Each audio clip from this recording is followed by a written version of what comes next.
came in like a missile, like a fireball missile across from the New York Harbor side, I guess from the Newark direction. It came in like a spear. It just speared through the building like a fireball.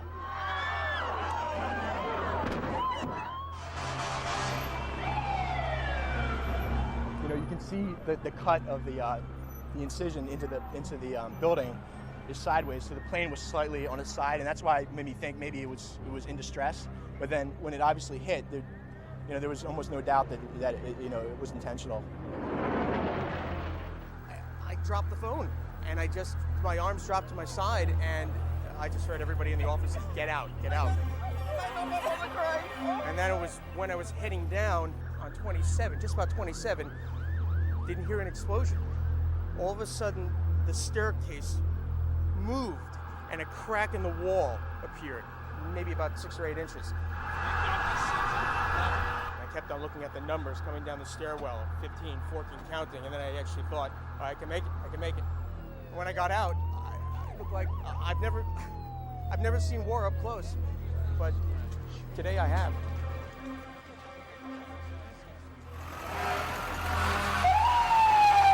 You know, I said, that's going to go down like the first one. And it came down, and it was just this sound, this rumble,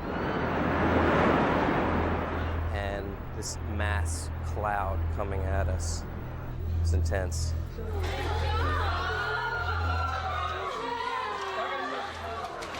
At that point, we decided just to get out of there. People were just going crazy at that point, evacuating.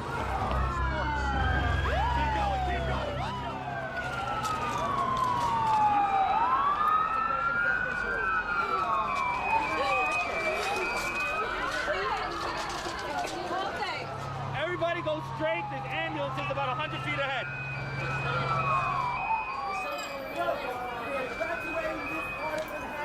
Clear out of here now. Folks, we are evacuating this part of Manhattan. Get out of here now. Let's go, folks. Let's go. Let's go. Come on. How are people getting off the island right now? Right now, they're walking. A lot of people are getting up to the bridges, and they're walking over the 59th Street Bridge. They're walking over the Brooklyn Bridge. Long Island Railroad, limited service. New Jersey, if you want to get to New Jersey, folks, you have to go to 34th and 11th at the Jacob Javits Center. They will assist you getting to New Jersey. Long Island Railroad, limited service, city subways, not working.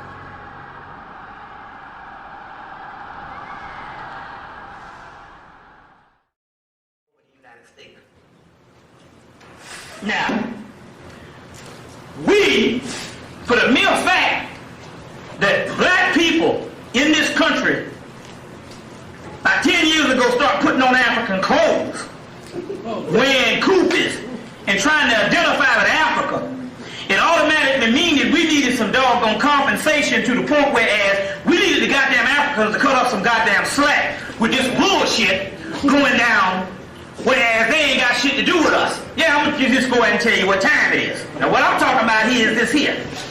This thing in a box whereas we are different than you. It's got, you understand what I'm saying? It's some bullshit. That's some white man propaganda. Now to understand what's going on before I just, because we like to document stuff, so it won't mean like I'm lashing out at some Africans. But it's interesting because they got certain things that went down, there's some stuff that went down in their country, and if you never heard this and all, well maybe you might not be the elite ones, so you're not the ones in this type of thing. But the ones I've been meeting, I met a hip-hop brother, you know, everybody in hip-hop now. It got its downside, but you gotta understand this particular part. You got a damn force so strong with this damn hip-hop shit that this shit done grip everybody on the fucking planet. So Japanese, Australians, Aborigines, Hawaiians, ain't nobody got out from under the clutches of this hip-hop. So it's got its downside. But on the other side, you got a force so strong that this shit got every youth on the planet. That's right. We talking about motherfuckers from down under. You see what I'm saying? So, brother comes in from Ethiopia, but see, he's a hip-hopper now. So in order to be a hip-hopper, that means you got to admire the brothers and sisters that's in the hip-hop. So you got to gain some respect for the people in the music you listening to, which is the inner city black people, which is the African brother in America, period. So by him being in the hip-hop culture, you see what I'm saying? He understood, hey, wait a minute. These people ain't as fucked up as they told us they were. So then he started breaking down the propaganda. So the brother came clean to me one day. He said, you know, because he hip-hop now. Big pants on. See what I'm saying? He hip-hop now. So, you know, he ain't got time for it. Motherfuckers doggone. I mean, you know, whoever, you know. So he bust the rhymes. So he said, look, man, he said, in Ethiopia, when we young, the white man come to us and show us all kind of films on how savage you are and how messed up you are. And so when we come over here, all we gotta do is see one nigga like that, and you're gonna see 10 like that. Shit. To reinforce that thing. You know what I'm saying? But my point is, he said they come and show us all kind of films and stuff and say you dangerous and all this kind of thing here. So we already knew this. But my point is, some brothers come over from the continent and they realize that this is not the case because they go to school with the so-called elite black people and all other type thing, and they understand that there's different people in every doggone, you know what I'm saying, everywhere. Right. You see? But they don't come up to you and tell you the bullshit. They still reinforce the stuff. Now, I'm not lashing out at Africa. Let me tell you what the new shit is. See, we got to be honest if we on the battlefield, so you got to understand what the new propaganda shit is. Every immigrant that comes in this country, it is policy to prey on the blacks, as far as prey on the backs of black people in this country until they get to a certain status of elitism. And then they disappear, and the next nigga on the boat comes in and takes the place. So now the new person slated to be the new Korean, the new Arab, and all that is the African. He just don't know nothing about it yet. And he just don't know anything about it yet, no, because he can't understand the greater propaganda and the greater mind control and the greater conspiracy. So he buy into the bullshit on us being doggone savages. You understand where I'm coming from? So I'm not lashing out at the African for just sheer meanness, because we all want solidarity with our brothers and sisters, but we already know that shit ain't happening. They don't want shit to do with us. Fuck the dumb shit. You see what I'm saying? And we just gotta be fair about this, because you gotta understand the global picture. You understand where I'm coming from here? So they don't understand. The white boy understands because we are alien from them, because we've been separated for about a good 300 years. You understand what I'm saying? That the same mentality that the Koreans and all them have, they can find out having the same thing, and they do. Based upon us. You understand what I'm saying? And it's real bad all up in New York. You see what I'm saying? So they give them all the cab jobs and all this type of thing, because they know that they're going to prey on you. And what I mean was, I'm in New York. I'm going to the lecture this last week. I'm speaking up in Harlem. So I get off the train. I got 2 bags. I said, I don't want to carry this stuff. I said, here go a cab right here. What the fuck is $4? So that means $4 to walk from here to the end of the street. I said, what the hell? I don't even carry this shit here. So we got in the cab. And we said, we going to so-and-so, so-and-so. And he was taking us, and I just knew the street numbers. He said, you know, what's so-and-so? And he said, what is 23rd and whatever? And I said it a couple of times. And then my girl, remember, she said, 27th and Lenox. He said, oh, now I got to charge you $5. You know what I'm saying? I got to charge you $5 and stuff, because you didn't know the whole kind of stuff. And just start talking shit. I said, well, first of all, motherfucker, I'm not from here. I said, number 2, you wouldn't dare say that shit if a cracker got in the car. See, I know the bullshit. And you talking to me with a goddamn heavy hand, and I built this motherfucker. You just got off the boat. I said, where you from? Get it. I said, well, what's the language there? French. What's the language? French. I said, no, the indigenous French. You know what I'm saying? And I'm like, look at here, you an asshole yourself. You see what I'm saying? The same damn victim. Fucking Ethiopia don't know that the Eritreans and the Ethiopian is the same damn cousin, and they fight like cats and dogs over there. But yeah, I'm a goddamn savage. See what I'm saying? Now, we don't get into the whole thing to paying our doggone oppression, but my point is, don't be coming over here. You understand what I'm saying? Treat me with a doggone heavy hand when you don't understand that it's a propaganda. The government has got this thing, so now the new thing is that they're moving into the position, but now the new Korean is not going to be an African. So the African got to understand what time it is. You see what I'm saying? So my point is hell. So they shot a motherfucker 45 times. Yeah. Well, hell, goddammit, you think the white man is your damn friend? So good. Sometimes you need that shit, so they let you know that you just a nigga too. So everything is a blessing sometimes. Yeah. So what? A nigga die every day. I don't give a shit about that. But my point is, every time they shoot us up in the head, we don't never see you rallying with us. Now, this boy gets shot in the head, and the main people who are able to rally is the ones that's in this country, showing you that we are on your side. You understand? But we don't see you rallying with us. Instead, I'm just saying that we gotta just call it the way it is here. Like the Lou Rima thing. See what I'm saying? So my point is, somebody gotta understand, we talking about Africans around the world, that you still a damn nigga when it comes to this damn white man. And so, the way things were going, sometimes that's good. Well, we'll kill a brother just to show another nigga that these white people, you still the same damn Negro that shot you 45 damn times. Now, on the other hand, that's some propaganda shit. First of all, let's get into that right quick. Like I said the last time, the best way to control the people, if you can distract the minds of a people, you can control the person's subconscious if you can distract the person's consciousness. So now this whole shit with the Lou Rima thing, first of all, look, they jig a nigga up the behind.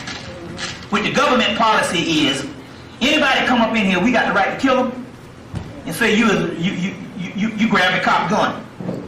We got any kind of, and it's your word against them. The whole system is set up that way. So there ain't no stuff about we gonna jig a nigga behind out. And oh, we gotta let him out now. You bought that shit. And you go marching again because you're emotional. Remember last time I was here, I told you that look for something to happen every doggone 2 or 3 months when shit get cold, calm. Because the key is that your mind can never have some dead space in there where you start thinking for your damn self. Remember the movie Demolition Man?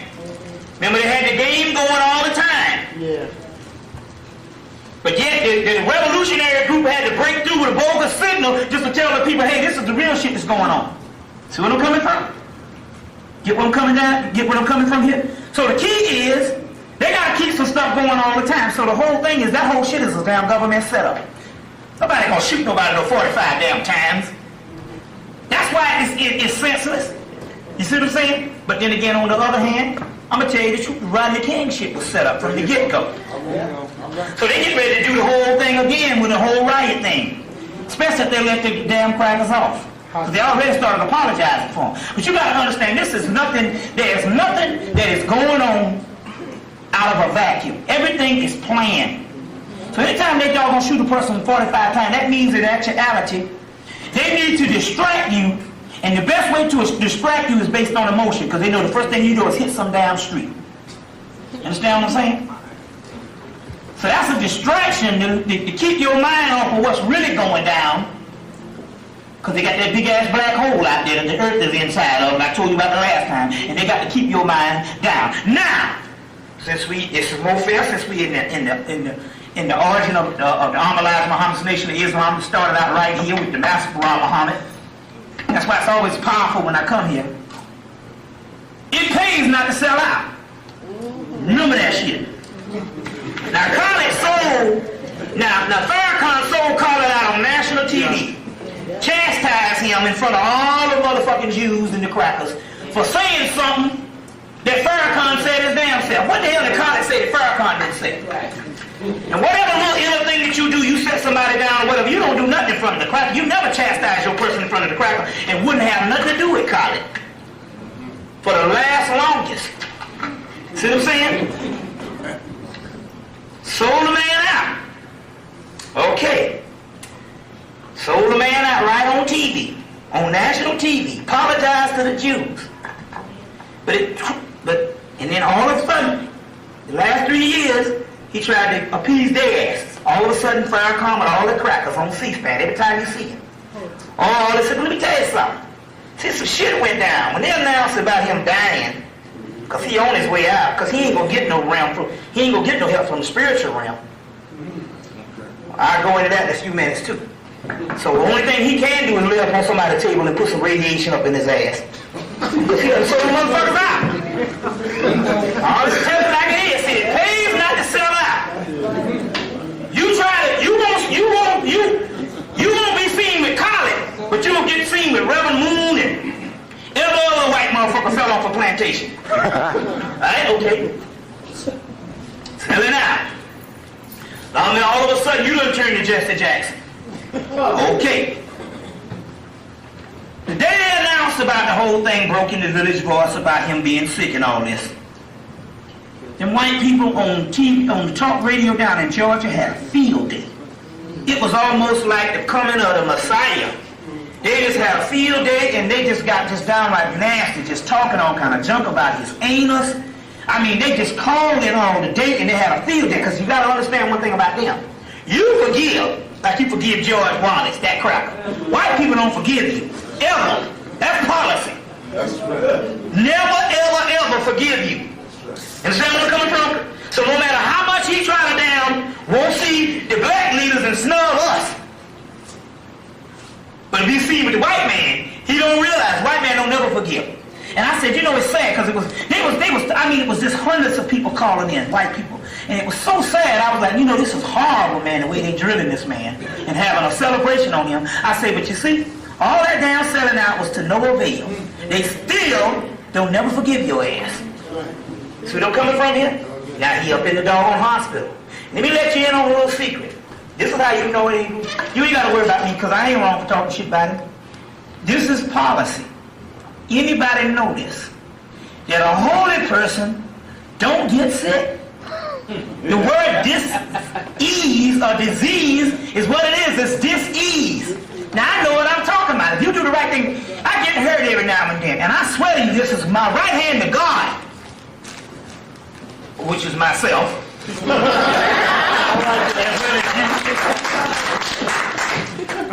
A certain burning starts happening because it's the Kundalini fire starts going, and in a few minutes or a day or so, it heals me overnight. Now that's what I'm saying. Any person is doing the right thing and doing a certain cause, they cannot get sick. You understand what I'm saying? So I know right there for the mere fact that he got a prostate problem, meaning he was doing some shit fucked up in the get-go. He got hundreds of millions of dollars. Multi-millionaire. You see what I'm saying? Multi-millionaire. Off the backs of them poor little people selling them old hot-ass bean pies like the melt in their hand, and all the papers out there, the foot soldiers. Whole little caste system up in there, real nasty. Like, we gotta tell it like it is. Yeah. You understand what I'm saying? So listen, brother, you saying some strong stuff. You ain't scared. Look, how you stay alive, you gotta tell the truth. It's already, the system is, the spirit realm said, you know, we're gonna block for you, but you got to tell the truth. Because when you start compromising, then we can't get on that particular realm. So there ain't no spirit realm helping him. You see what I'm saying? You can't line up with the people who oppress your people. Edgar Brockman, the fucking damn Seagram's gin, man. This man sell, like I said the last time, it is not crack and cocaine and all that to kill our people. The first thing that kill the people is fucking alcohol. To the Indians, the fire and water.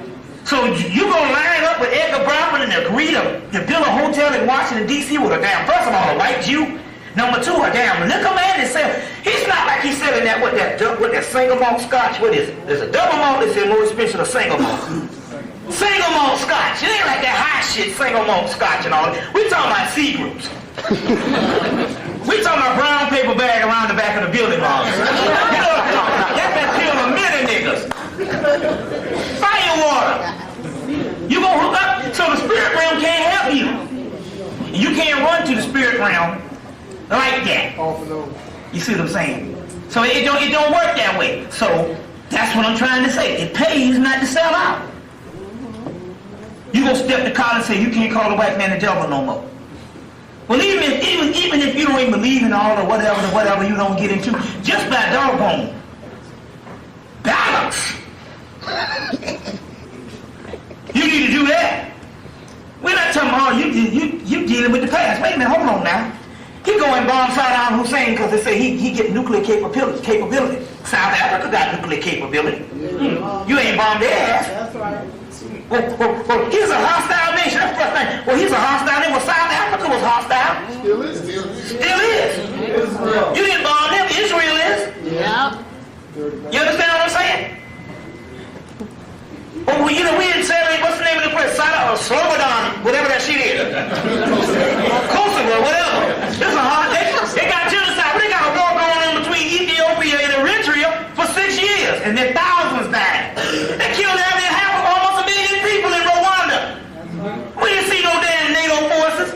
The man came right on TV and said, well, you know, we're not really interested in Africa. No, wait a minute now. Wait the fuck up. You can't be pitching no shit to me about we being the world police. You're not interested in Africa. See? But why is it that this whole thing is based on European interests? So all the crackers can have nuclear capability in all of them. England, France, even fucking Germany, Nazi Germany. England, France, Germany, Australia, everywhere where the cracker is. South Africa, New Zealand. You see what I'm saying? Canada, don't let everybody fool you. Every motherfucker that's white got nuclear capability. You let somebody bullshit you with that stuff and give you a little list of 2 countries. Yeah, right. You see what I'm saying? But see, we buy into the bullshit. And that's doggone imperialism going on all the time. So you don't line up with the imperialistic powers and all this type of stuff and help and think that the spiritual realm gonna save your ass. It don't go that way.